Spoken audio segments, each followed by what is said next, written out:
Ah, I should have known it would be you.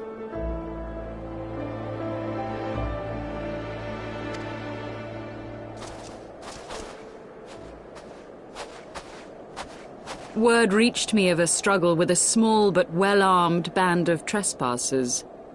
Forgive my comrades their hostility. Few come here uninvited, and fewer still with good intent.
Now, tell me why you are here.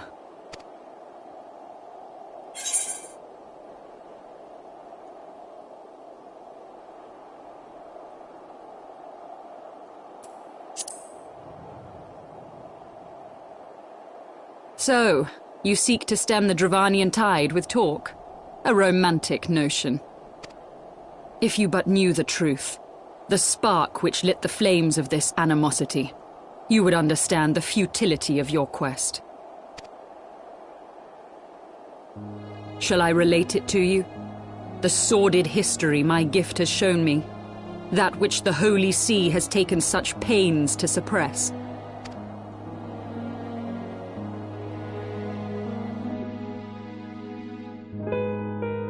'Twas more than a millennium past when an Elezen tribe first sought to claim the lands of Kurthas as its home.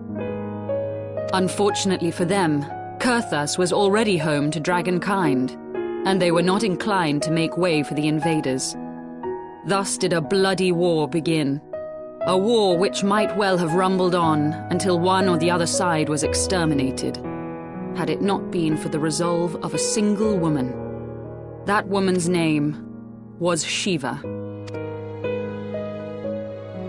While those around her fought and died, she attempted to parley with the dragons, and in so doing discovered them to be possessed of profound intelligence and reason.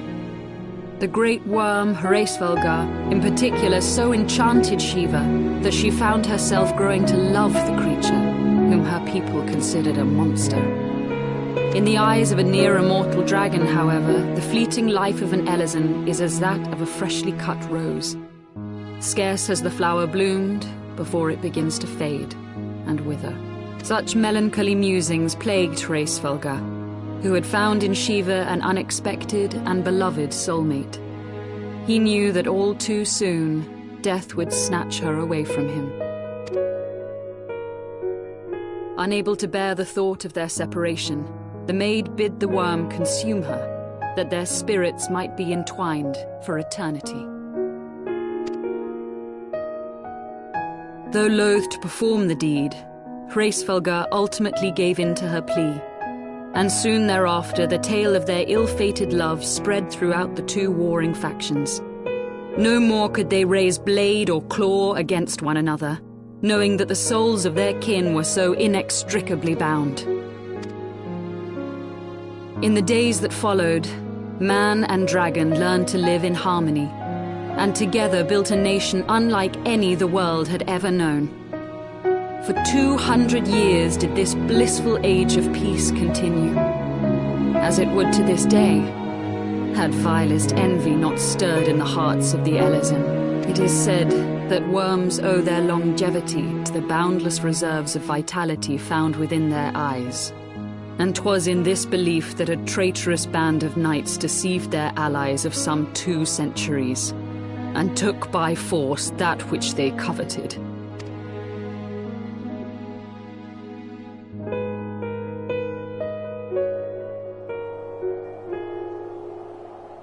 Nidhogg, he who now stands poised to unleash his wormlings upon Ishgard, was the great dragon who lost an eye to Elezen treachery.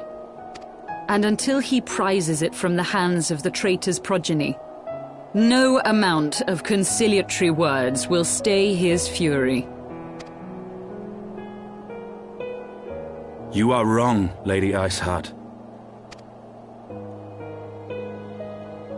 Lest you misunderstand, I do not doubt your vision of the past. 'Tis true that Nidhogg greatly desired to reclaim the Eye.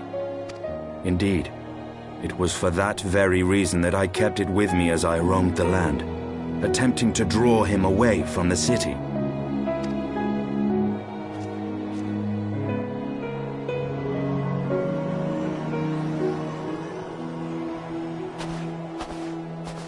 Good gods! Until recently, Nidhogg seemed unable to resist its allure and pursued me relentlessly. Needless to say, that is no longer the case. Now, it would seem, he has fixed his attention on Ishgard itself, though he knows full well the Eye does not reside there.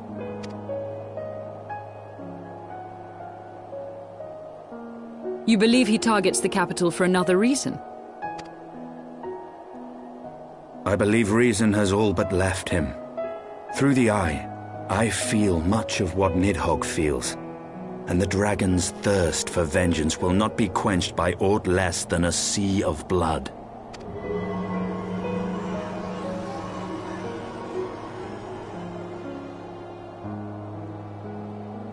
If Nidhogg is indeed lost to reason, might we not seek an audience with Hraesvelgr instead?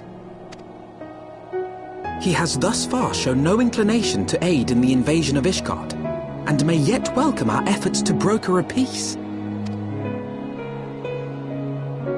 You still believe that a peaceable solution can be found? Very well. I will take you to him.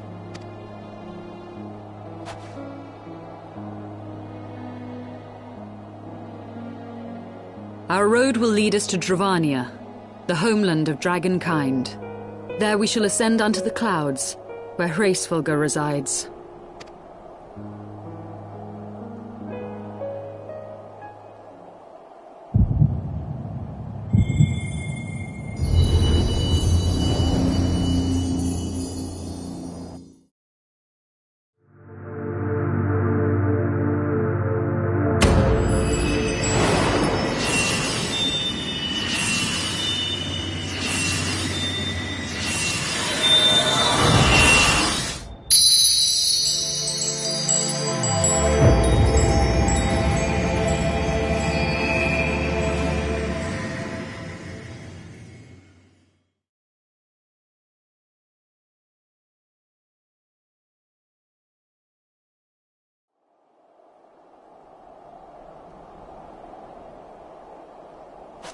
Is aught amiss, my friend?